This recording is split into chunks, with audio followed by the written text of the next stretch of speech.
Today we are talking with the one and only Michael Craddock from Shorts about the Lift professional brand and how it first started, so I hope you enjoy.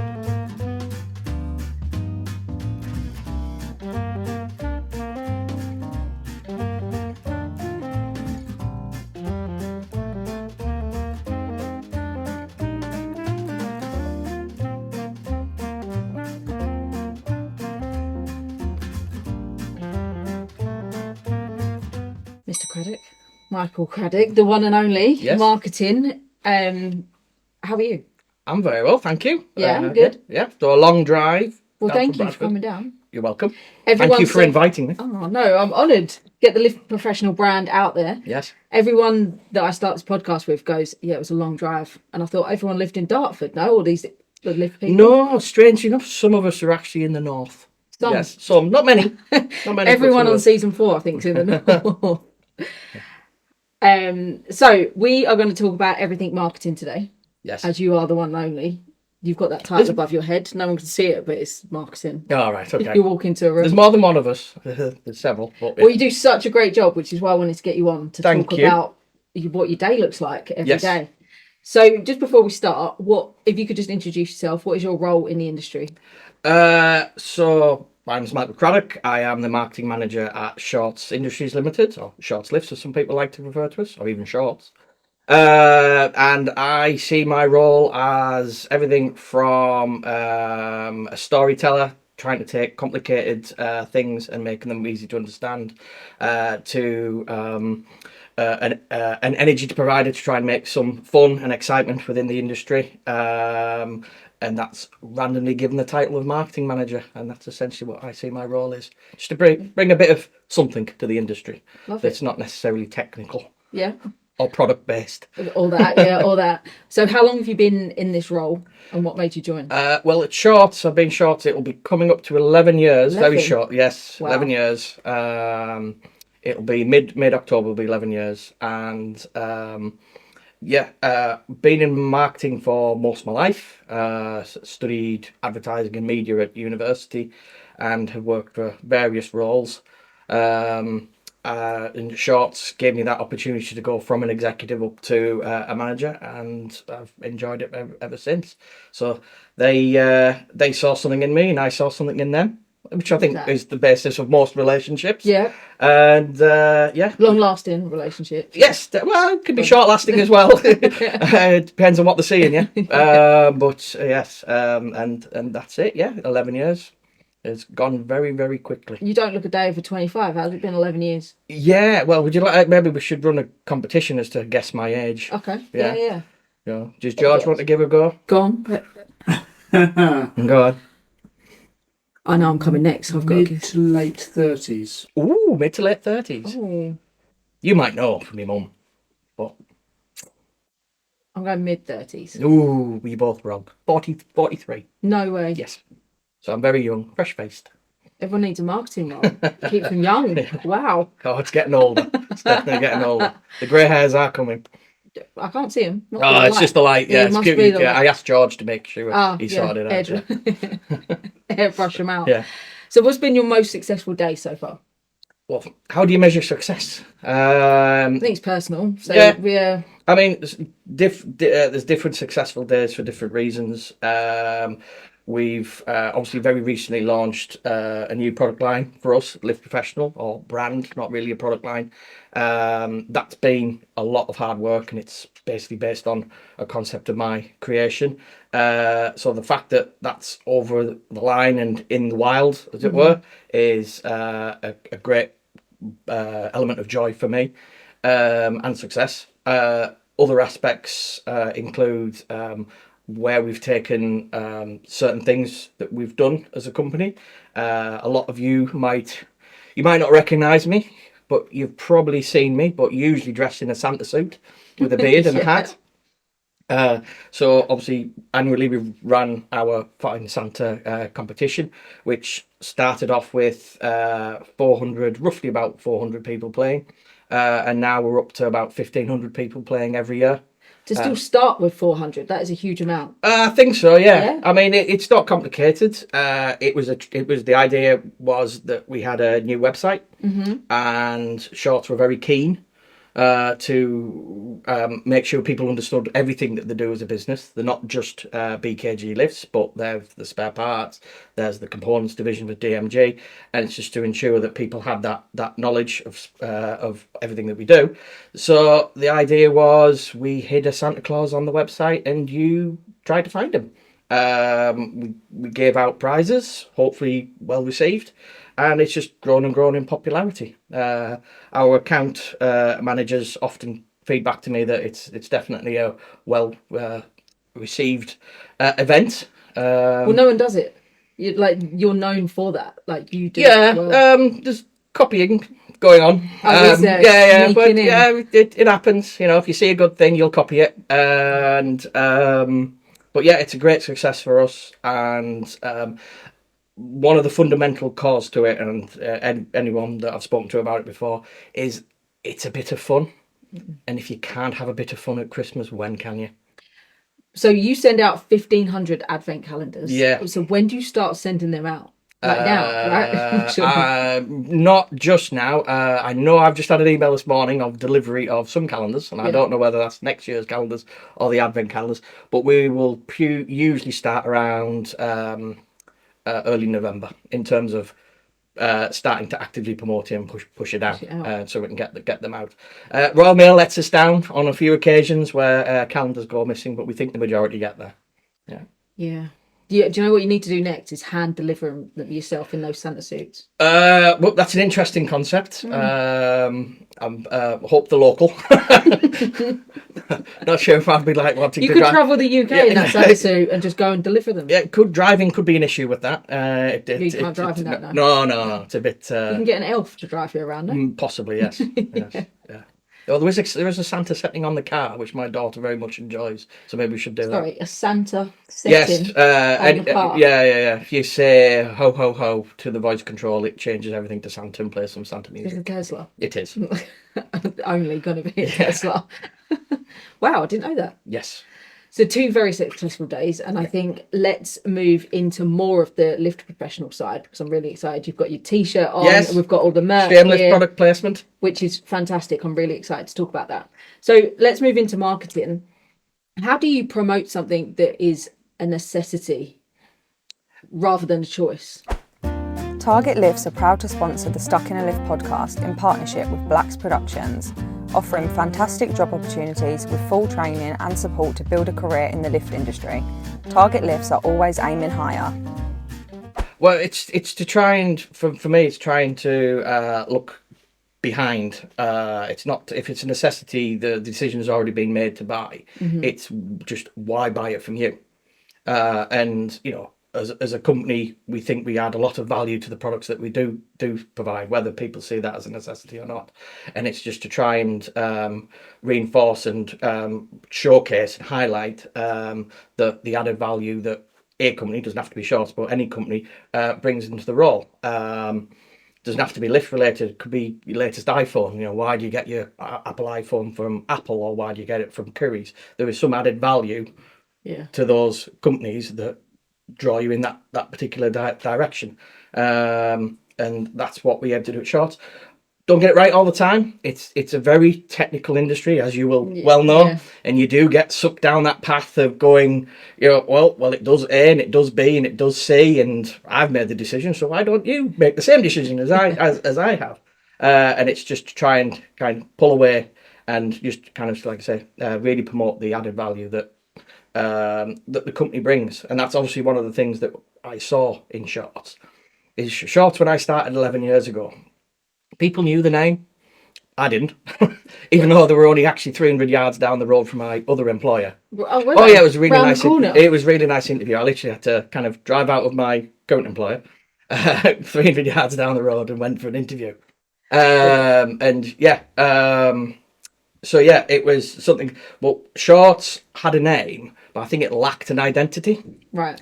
Like I say, it didn't really know how to visualize what it was, and I think that's obviously one of my main aims has been over the last 11 years to make sure people recognize shorts through branding, one element, but also the things that we do. We profess to be experts and knowledgeable in the things that we do, and we are.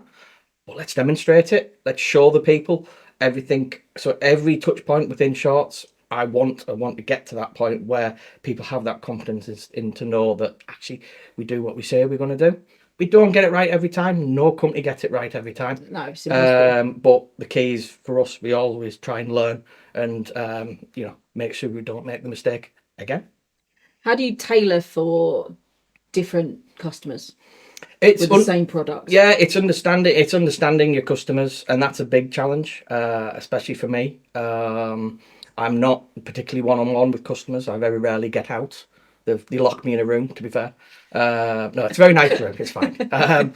No windows. No, I actually do have windows. Oh, okay. I'm yes. glad. So Bit of fresh air. there is a certain department in shorts that have no external windows.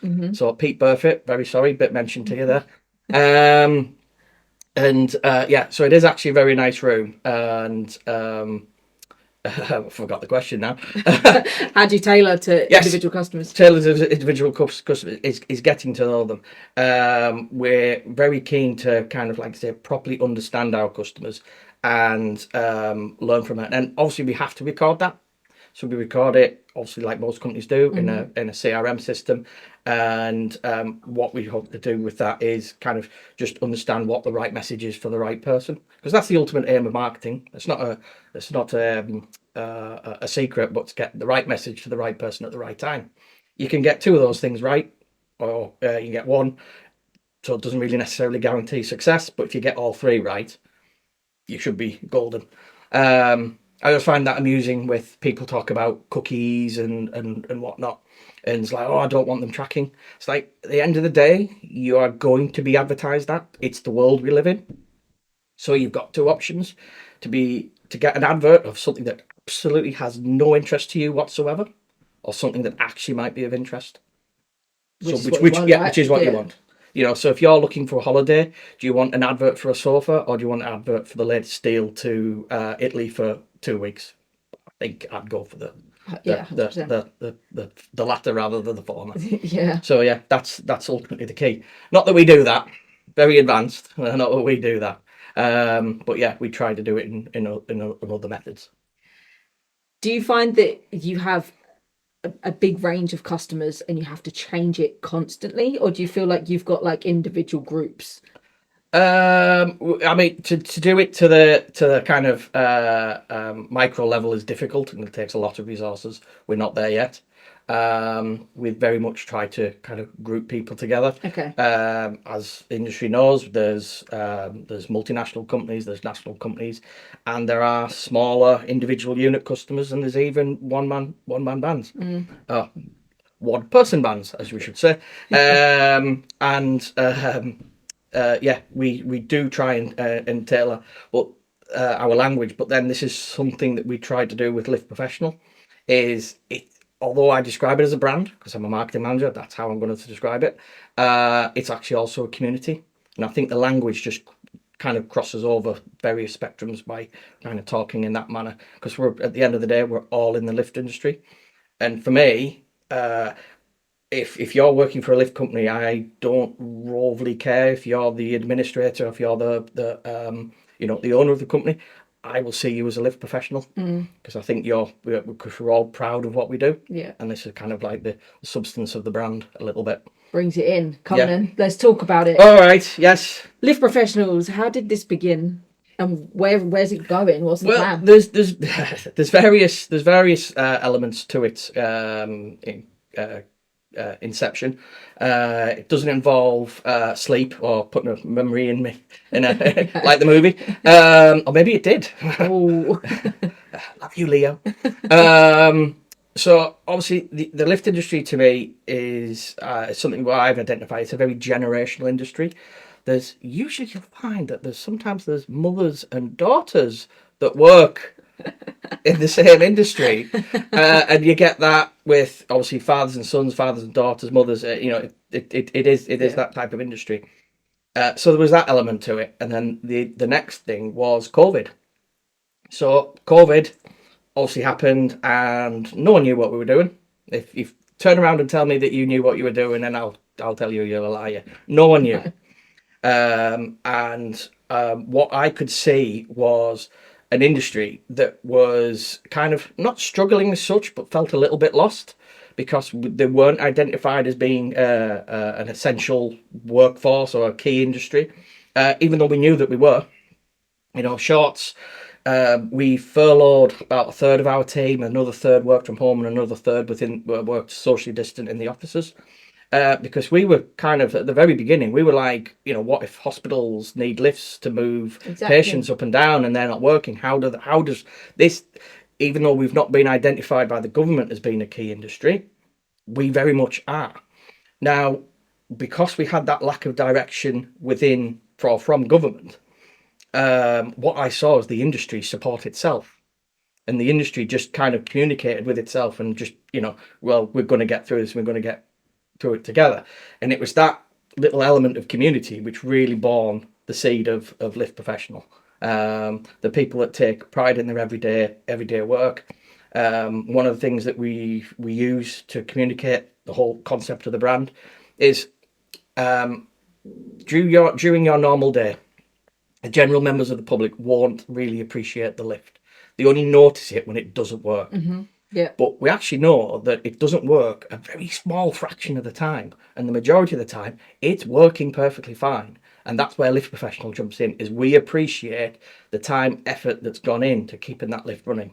And that's everybody from the engineer and the technician that visit the site to change a roller and, grease that particular bit there and oil that bit there, but also to the administrators in the background who are making sure that the engineers get to jobs on time and who are organised. And yeah, so it kind of was all through COVID. Love that. That's there's a lot of thinking behind that. That's just not one sentence of a story. Oh, that's no, that's a lot of planning. It's taken a lot of time. I mean, it started, people would say, your mum was quite famous for handing out a clear plastic water bottle with Lift Professional on it, because that was another element. Is a lot of companies like to put their brand in front of people, which is fine. I get that, Shorts is written on the back of it, Yeah. But at the end of the day, we wanted to move the attention away from the person given the giveaway to actually the person receiving the giveaway. And once again, that's what we've done. So we've not got out the car, but we've just gone to the back seat, and it's proved very successful for us. So it started off with this water bottle. It went viral on LinkedIn. Well, yeah, your mum had a part to play, definitely. And now it's moved to more like your t-shirts and things like that. So exactly, where are you expanding to? What's anywhere basically. Obviously, the clothing line was a bit of a passion of mine. I wear graphic t-shirts a lot, and I see people, that like coffee will have a coffee espresso one. I think P and Co do one. People that go to and enjoy croissants, and the same thing. I'm like, well, we're a lift industry, so why don't we do something around that someone, if you walked into the store, so if you walked into Zara or Next or wherever you shop, you would go, that's speaking to me. So that's where that kind of came from.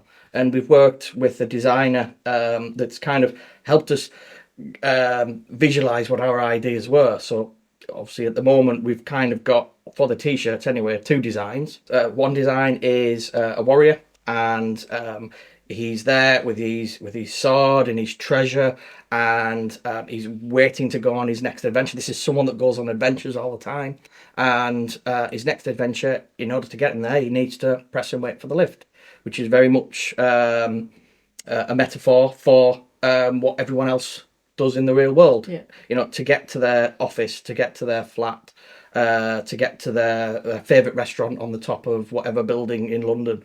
They've got to take a lift there, so the lift's almost a portal. So the designer helped kind of visualise that, and we've created that one.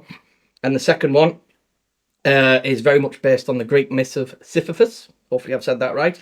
because it is very So difficult. that's a difficult one to It is a say. difficult one, yes. I did have a drink last night just because.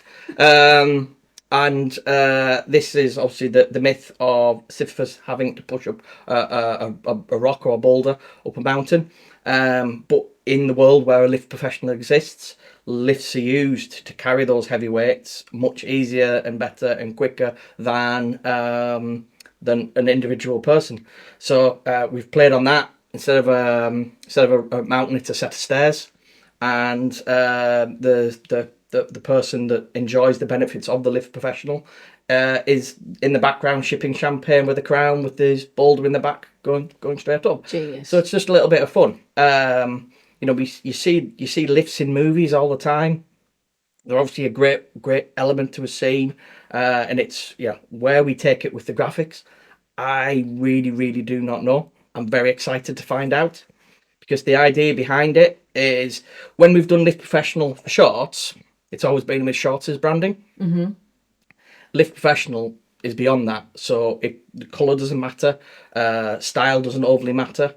Right. It's just an element of, we'll do, hopefully, things that people really enjoy and speaks to them. And that's where I really hope it ends up going. So it's not necessarily about the broad range of items. It's more about what we can kind of different things we can do with them. Can people purchase them? 100%, yes. Yeah? How do people buy them? You can buy them at liftprofessional.co.uk. Yeah. Recently went live on Monday. Took ages to get the payment system sorted, but we've got there. And Shorts' website is very much B2B. It's a business to business platform, so it's not about individuals registering, it's about businesses registering. So we obviously some of the Lift Professional products lean towards a business application, but also lean themselves to an individual application. So we've kind of moved them onto a separate website, and so you can go on and just keep it simple, and you can go on there and purchase anything. We've got Brilliant, guys. Yeah. Go get your t-shirts, because I'm going to go in a minute. Yeah. After this conversation, I'm ordering one. Yeah, we also do a very smart, if I even say so myself, woolly hat. So we became quite known for our woolly hats a couple of years ago, because we did them just on the run up to Christmas. Thankfully, through foresight and skill and expertise, we hit the time just before it got cold. And this isn't a workwear hat. This is, you're out and about, you're walking your dog, you're in the cool hat. This is the cool hat, and it looks very smart. Brilliant. Yeah. Okay, get involved, guys. Yes, because I'm going to. Target Lift's projects and constructions team pride themselves on offering a detailed design solution to find the best long-term modernisation package for your lift. Communication and full collaboration with our customers is pivotal to ensure all requirements are delivered. We know budget and time restraints are often the key factors of any investment. Rest assured, we can provide complete satisfaction and meet all agreed specifications due to the experience of our passionate project team. Visit targetlifts.ltd.co.uk and visit the project page to see more recent case studies. So just before we move on to the next question, we are running a competition. we are. Together, which is very Yes. exciting. Do you want to just run through that for the audience? What Lift Professional's putting up is, I've talked about the t-shirts, so you've got a chance. Here's one. Here's the Adventures of Weights t-shirt. I'm currently wearing the Sisyphus version of it. And the competition is your chance to win one of these t-shirts. And all you need to do, as I believe, is like and share the post. Yep, so once this episode goes live, all you've got to do is like and share the post. You'll go into a prize draw, and then we will announce the winner. Yes. Yeah, and obviously, there's the hat I was talking about earlier. Love that. Yeah. So just one more reminder. So if people want to get involved and buy some of these t-shirts, how do we get simply just head to www.liftprofessional.co.uk. What's the biggest challenge you face to make you stand out from others? I mean, I think you do a fantastic job as it is, but Yeah, what's your well, thoughts on it? as I've kind of referred to before, it's very easy to copy, but it's very difficult to do things for the first time, do things that no one else has done before. And it's just having that bravery, that commitment, and that kind of ability to identify something that hopefully does work. So yeah, that's the biggest challenge is coming up with those kind of firsts, as it were. I mean, ultimately, we're in a world where no one ever creates anything brand new. But yeah, it's it's that ability to kind of just create something that's interesting and works for you, the industry, and everything that you represent. Have you seen anything that's unexpected along your journey? Have I seen anything unexpected? Well, yeah, unexpected things happen all the time. It's key to how you adapt to them. I mean, like I said, mentioned it before. Don't think anyone saw COVID coming. No. But I was upstairs in my loft in sweltering 34-degree heat on occasions, because we did have a lovely weather when it happened, and just trying to keep a finger on the pulse of the industry and keep a sense of where things might take us. How do we need to change and adapt, and what do we need to provide to our customers in order to help benefit them? Unexpected things happen all the time. It's just a question of how you deal with it. That. Yeah, exactly that. So our last guest, I'll say that again. Our last guest has asked you a question. Excellent. This might be one of my favourites, and you don't know what's coming, so I'm just going to read this out. It's a bit of a tongue twister. Who would you prefer to be stuck in a lift with? A guy who insists on calling customer service every 5 minutes using a can of Coke as a phone. Or B, a clown who's trying out a new material and insists on eye contact, but if you break eye contact for a split second, he shouts the floor is lava. That's very complicated. It is very... Well, one, I wouldn't like to be stuck in a lift with anybody, because if the lift's broken down, something's gone wrong somewhere, and that's obviously something as an industry we don't want to happen. Exactly. A lot of our work is making sure that does not happen. But as I said just moments before, it's how we react to it. So I can't, because it was very specific. I can't quite remember the finer details, but what threw me was the floor is lava person, and that's only because I play that with my daughter. The floor is lava, and we jump on the sofa. So you'd be stuck in the lift with that person. Yeah, I'd be stuck in the lift with that person. I think I'd have a bit of fun with that. The issue is though, right? If you get stuck in the lift with that person, what are you going to hang on to in the lift to get you off the floor? Handrail. Yeah, possibly. Like ninja style. Yeah. Yeah, exactly that. Yeah. Okay. I could be, maybe I could, if I had some kind of winch and tackle, I could be like Tom Cruise and just exactly that. Yeah. Okay. Now I'm visualizing it. So we love to end each podcast in tradition, and we would love to know who you'd want to be stuck in a lift with, even though we know you don't. Yeah, no, I don't understand. If you was stuck, who would it be? Yeah. Actually, I mean, this was a difficult question. Do you go someone living? Do you go someone dead? Do you go someone you know? Do you go someone you don't know? There's lots of scenarios where I'd love to be in a lift with that person for that reason and blah blah.